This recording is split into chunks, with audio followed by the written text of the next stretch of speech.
এরপর আল্লাহর হাবিব বললেন, কদরের রাত্রে দোয়া করলে কবুল করে কে? আমরা বাংলাদেশে শুধু 27 পালন করি, বাকি 5 দিনের খবর নাই। এরকম আছে না নাই? 21, 23, 25, 27, 29 এই 5টা বেজোর রাতে যে কোনো রাতে কদর হয়ে যেতে পারে। আমরা নামাজ পড়ি কোন রাতে? 27। সারা রাত কানতে কানতে শেষ, ওদিকে কদর চলে গেছে 23 তারিখ। আছে না নাই? হতে পারে। বুদ্ধিমান মুমিনের কাজ হচ্ছে বেজোর 5 রাত্রিতে, শেষ দশকের 5 বেজোর রাত্রিতে এক সমান তালে ইবাদত করা, যাতে কোনো ক্রমে কদরের বরকত ছুটে না যায়। সময় মতো কাজ করতে হবে। সময়ের 1 ফুট, অসময়ের 10 ফুট। সময় মতো 1 ফোঁটা দিলে যেই লাভ, অসময়ে 10 ফোঁটা দিলে ওই লাভ হবে না। আল্লাহর হাবিব বলতেন, কেউ যদি হাত তুলে আল্লাহর কাছে দোয়া করে আর চায়, ওই হাত ফিরিয়ে দিতে আল্লাহর নাকি লজ্জা লাগে। সুবহানাল্লাহ কইতে পারলেন না? আবার দোয়া যখন করবেন আল্লাহর নামগুলো উচ্চারণ করে দোয়া করবেন। আল্লাহর অনেকগুলো সুন্দর নাম আছে না নাই? ইন্না লিল্লাহি 99 ইসমা, আল্লাহর রয়েছে 99টা সুন্দর সুন্দর নাম। এই নামগুলো যে মুখস্থ করবে, নামের হক যে ব্যক্তি আদায় করবে, তারে জান্নাতের মালিক বানায় দিবে কে? দোয়া যখন করবেন আল্লাহর আসমাউল্লাহিল হুসনা গুলো বলে বলে আল্লাহরে ডাকবেন। আল্লাহর একটা সুন্দর নাম আছে আর রহমান। কি নাম? মানে দয়ালু। রহমান মানে কি? দয়াময়। রহমান শেখালেন কোরআন, বানালেন ইনসান, শেখালেন বায়ান। দয়াময় রহমান শেখালেন কোরআন, বানালেন ইনসান, শেখালেন বায়ান। সুবহানাল্লাহ পড়েন। দয়াময় মেহেরবান, তিনি রহমান। এজন্য দোয়ার শুরুতে তারা ডাকেন, বলেন ইয়া রহমান। সবাই পড়েন ইয়া রহমান, ইয়া রহিম, ইয়া গফুর, ইয়া গফফার। কবুল করবে কে? চোখের পানি ফেলবার চেষ্টা করবে। নিজেকে যত ছোট করে আল্লাহর কাছে উপস্থাপন করা যায়, যত ছোট করা যায় নিজেকে। আল্লাহর হাবিব সাল্লাল্লাহু আলাইহি ওয়াসাল্লাম মহাবিশ্বের শ্রেষ্ঠতম মানুষ, তিনি দোয়ার সময় আল্লাহরে বলতেন, আল্লাহুম্মা ইন্নী আবদু, আল্লাহ আমি আপনার দাস, আমি আপনার গোলাম। ওয়াবনু আবদিক, গোলামের ঘরের গোলাম। ওয়াবনু আমাতিক, দাসীর ঘরের গোলাম, বান্দির ঘরের গোলাম। আমার বাবা আব্দুল্লাহ আপনার গোলাম, আমার মা আমিনা আপনার দাসী। সুবহানাল্লাহ পড়বেন না? কিভাবে নিজেকে ছোট করতে হয় আল্লাহর হাবিব সাল্লাল্লাহু আলাইহি ওয়াসাল্লাম ছোট করতেন। গুনার কথাগুলো স্মরণ করবেন, আল্লাহরে বলবেন, আল্লাহ আমি ছাড়া তোমার অনেক বান্দা আছে, কিন্তু তুমি ছাড়া আমার আর কেউ নাই। ঠিক কি না? এভাবে যত ছোট করে নিজেকে উপস্থাপন করা যায় দোয়াতে, এই দোয়া কবুল করে নেবে কে? এরপরে সম্মিলিত যদি দোয়া হয়, যিনি দোয়া করবেন তার প্রতিটা দোয়ার পরে আমিন বলা সুন্নাহ। যদি কেউ দোয়া করে রব্বানা আতিনা ফিদ দুনিয়া হাসানাহ ওয়া ফিল আখিরাতি হাসানাহ ওয়া কিনা আযাবান নার, তখন সবাই কি বলবেন? আমিন। এরপরে দোয়ার পরে মুখের মধ্যে হাত দুইটা দিয়ে মাসে করা সুন্নাত। করেন তো? কারণ রাসূলুল্লাহ সাল্লাল্লাহু আলাইহি ওয়াসাল্লাম ইযা রাফা ইয়াদাইহি ফিদ দুআ লাম ইয়াহুত্তাহুমা ইল্লা মাসাহা বিহিমা ওয়াজহা। আল্লাহর হাবিব সাল্লাল্লাহু আলাইহি ওয়াসাল্লাম যখন দোয়ায় হাত তুলতেন, ওই হাত দুইটা মুখের মধ্যে মাসে না করে নিচে নামাতেন না, মুখ মাসে করেন তো।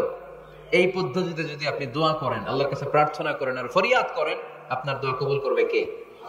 যখনই দোয়া করেন আপনার ডাকগুলো শুনে কে? তারপরেও বিশেষ কিছু সময় আছে, বিশেষ কিছু মুহূর্ত আছে, ওই মুহূর্তগুলোতে দোয়া করলে দোয়া কবুল করে কে? এর মধ্যে একটা মুহূর্ত হলো তাহাজ্জুদের মুহূর্ত। কিসের মুহূর্ত? তাহাজ্জুদ পড়েন তো আপনারা? হ্যাঁ, এখন আওয়াজ নাই গলায়। পড়ি? ফজরের নামাজই পড়তে পারি না হুজুর, তাহাজ্জুদ কেমনে করব? ومن الليل فتهجد به نافلة لك عسى أن يبعثك ربك مقاما محمودا। এটা এমন নামাজ, এই নামাজের পরে দোয়া করলে কবুল করবে কে?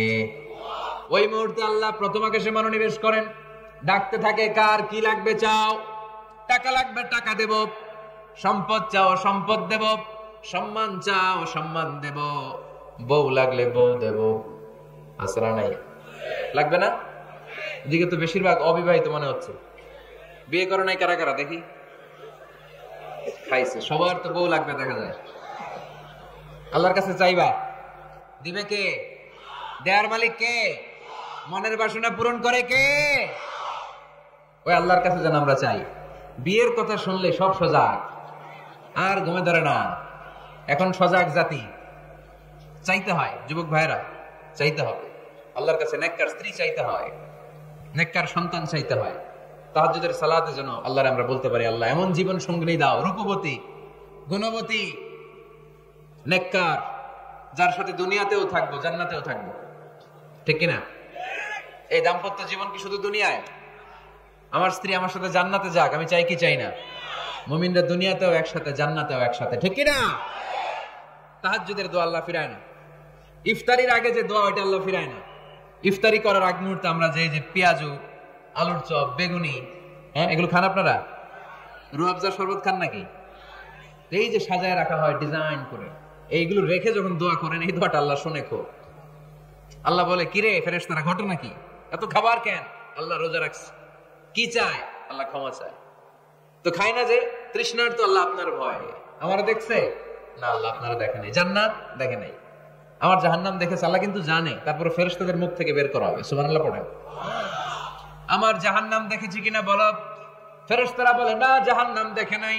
আমার জান্নাত দেখেছে কিনা বলো। জান্নাতও দেখে নাই, কিছুই দেখে নাই, আপনারাও দেখে নাই। আল্লাহ আবার খুশি হয়ে যাবে।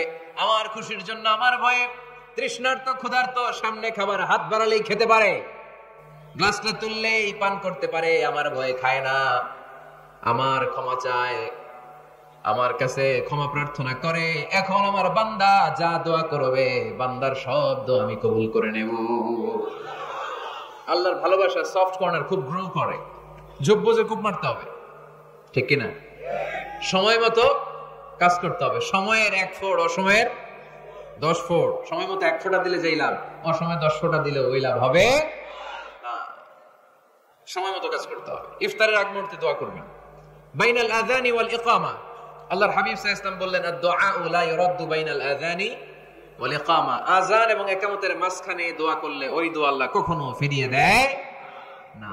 জোহরের আযান হইছে, সুন্নাত নামাজ পড়ে বসে আছেন, মুয়াজ্জিন সাহেব আসে না, ইমাম সাহেব বের হয় না। এই সময়টা অনেকে কিছুই করে না, ঘড়ির দিকে তাকায় থাকে, মোবাইল টিপে, পাশের লোকের সাথে কথা বলে। কিন্তু এটা যে it's a very high time to make দোয়া, এটা যে দোয়া করার সবচেয়ে দামি সময়, এটা অনেকে টেরই পায় না। ইউসুফের খিলের ভাইয়েরা, আপনাদের মনে থাকবে তো? আযান ইকামতের মাঝখানে সময় পেলে কি করবেন? লিস্ট করবেন কি কি লাগবে। আল্লাহ আমার টাকা লাগবে, আল্লাহ আমার পয়সা লাগবে, আল্লাহ আমার স্বাস্থ্য খারাপ, সুস্থতা লাগবে, আল্লাহ আমার ছেলে নাই, ছেলে লাগবে, আল্লাহ আমার মেয়ে নাই, মেয়ে লাগবে, আল্লাহ আগামী ইলেকশনে আমি দাঁড়াইতে চাই, আমার তুমি চেয়ারম্যান বানাই দিও। এইগুলো লিখবেন। পারবেন? কথা কয় না? পারবেন? পারবেন? সুপার শপে গেলে কি কমেন্ট পড়ছে নাকি আপনাদের দোয়া? হ্যাঁ, ও চেয়ারম্যান সাহেব আপনি? মাশাআল্লাহ, মাশাআল্লাহ। তো এই যে এগুলো লিখবেন। সুপার শপে গেলে কিন্তু আমরা লিস্ট করি, চাল লাগবে, ডাল লাগবে, রসুন লাগবে, পেঁয়াজ লাগবে, করি না লিস্ট? দেখেন দুনিয়ার জন্য কত কনশাস আমরা, কত সচেতন। আল্লাহর কাছে কি চাওয়া লাগবে ওইটা নিয়ে টেনশন নাই, লিস্ট করবেন আর চাবেন। এরপর আল্লাহর হাবিব বললেন, দুবুরাস সালাওয়াতিল মাকতুবা, প্রত্যেক ফরজ সালাতের পরে আমরা যে আল্লাহর কাছে দোয়া করি, ওই দোয়া কবুল করে কে? তাসবিহ পড়বেন আগে, এরপরে দোয়া। ওইটা আমাদের দেশে যেটা, ওইটা না। আসসালামু আলাইকুম রাহমাতুল্লাহ, আসসালামু আলাইকুম রাহমাতুল্লাহ, আল্লাহুম্মা আমিন ইয়া আরহামার রাহিমিন। হাসান এরকম একটা দোয়া আল্লাহর হাবিব কিন্তু এরকম করতেন না, সাহাবারা করতেন না। ওনারা বসে বসে তাসবিহ পড়তেন লম্বা সময়। তাসবিহ পড়ে এরপরে দোয়া করেন, কবুল হবে। আয়াতুল কুরসি পড়বেন, কবুল করে নেবে কে? মান ক্বারা আয়াতুল কুরসি দুবুরা কুল্লি সালাওয়াতিন মাকতুবা লাম ইয়ামনাহু মিন দুখুলিল জান্নাতি ইল্লাল মাউত। প্রত্যেক ফরজ সালাতের পরে যে একবার করে আয়াতুল কুরসি পড়ে, তার জান্নাতে ঢোকার ক্ষেত্রে আর কোনো বাধা নেই। একটা জিনিস ছাড়া, মরণ। মরে না তাই জান্নাতে যায় না, মরলেই জান্নাতি। আরো জোরে পড়েন সুবহানাল্লাহ। এরপর আল্লাহর হাবিব বললেন, বৃষ্টির নিচে দাঁড়িয়ে দোয়া করো। বৃষ্টি যখন পড়ে, বৃষ্টির নিচে দাঁড়িয়ে আপনি দোয়া করবেন, দোয়া কবুল করবে কে? আবার নামাজের মধ্যে 3 জায়গায় দোয়া কবুল হয়। নামাজের শুরুতে, সিজদায় পড়ে, সালাম ফেরানোর আগে। আমরা নামাজ শুরু করি সানা দিয়ে, তাই না? সুবহানাকাল্লাহুম্মা বিহামদিকা, এটা পড়ি না? এজন্য আল্লাহর হাবিব তাকবীরে তাহরিমে বাদার পড়ে সানা পড়তেন, মাঝে মাঝে পড়তেন, ওয়াজহাতু ওয়াজহিয়া লিল্লাযী ফাতারাস সামাওয়াতি ওয়াল আরদা হানিফাও ওয়া মা আনা মিনাল মুশরিকিন। এখানে অনেক দোয়া পড়তেন। আল্লাহুম্মা বাঈদ বাইনি ওয়া বাইনা খাতায়ায়া কামা বাআদতা বাইনাল মাশরিকি ওয়াল মাগরিব। আল্লাহ, আমার আর আমার গুনার বোঝার মধ্যে এত দূরত্ব করে দাও, পৃথিবীর পূর্ব প্রান্ত আর পশ্চিম প্রান্তের মাঝখানে তুমি যত দূরত্ব রেখেছো। সুবহানাল্লাহ পড়েন। আমার পাপগুলোকে তুমি সাদা ধবধবে ঠান্ডা বরফের পানি দিয়ে ধুয়ে মুক্ত করে দাও। ও আল্লাহ, আমারে তুমি নিষ্পাপ বানিয়ে দাও। এই নামাজের শুরুতে এই দোয়াগুলো করলে কবুল করে কে? নামাজের মধ্যে আরেকটা জায়গা আছে দোয়ার, সেজদায়। কখন? ওয়াসজুদ ওয়াক্তারিব। আল্লাহ বলেন সেজদা দাও, আমার কাছে আসো। সেজদায় পড়ে যা বলার আল্লাহরে বলবেন। মনে থাকবে? যুবক ভাইয়েরা, তোমাদের মনে থাকবে? যা চাইতে মনে চায় সেজদায় পড়ে চাও। তুমি যখন সেজদায় লুটিয়ে পড়ো, তুমি মসজিদের টাইলসে সেজদা দাও নাই, তুমি আল্লাহর কুদরতি পায়ের উপরে সেজদা দিয়েছো। সেজদায় আমরা আল্লাহর সাথে কথা বলবো। সর্বশেষ সালাম ফিরানোর আগে দোয়া করলে কবুল করে কে? লা ইউসাল্লিমান্না আহাদুকুম হাত্তা ইয়াতাআওয়াদা আন আরবা'। চারটা জিনিস থেকে পানাহ না আছে আমার কোন উম্মত যেন সালাম না ফিরায়। সবাই যেন পড়ে আল্লাহুম্মা ইন্নী আউযু বিকা মিন আযাবিল কবর, আউযু বিকা মিন আযাবি জাহান্নাম, আউযু বিকা মিন ফিতনাতিল মাহইয়া ওয়াল মামাত, আউযু বিকা মিন ফিতনাতিল মাসিহিদ দাজ্জাল। পড়েন আমিন। দোয়া মাসুরা পড়ে এই দোয়াটা পড়ে সালাম ফিরাবেন। কবুল করবে কে? জুমার দিনে, আজকে কি বার? আজকেই তো জুমাবার। এই জুমার দিনে আল্লাহর হাবিব বলেন একটা সময় আছে, ওই সময় বান্দা যাই চায় আল্লাহ তাই দেয়। ওই সময়টা কখন? এই নিয়ে মুহাদ্দিসিন একরামদের মধ্যে ইখতিলাফ। সবচেয়ে গ্রহণযোগ্য মত হচ্ছে আসরের পর থেকে শুরু করে সূর্য ডোবার আগ পর্যন্ত। ওই মুহূর্তে দোয়া করবেন, এই সময়গুলো নোট করে রাখবেন। এই সময় চাইলেই আল্লাহ দিয়ে দেয়। এরপর আল্লাহর হাবিব বললেন কদরের রাত্রে দোয়া করলে কবুল করে কে?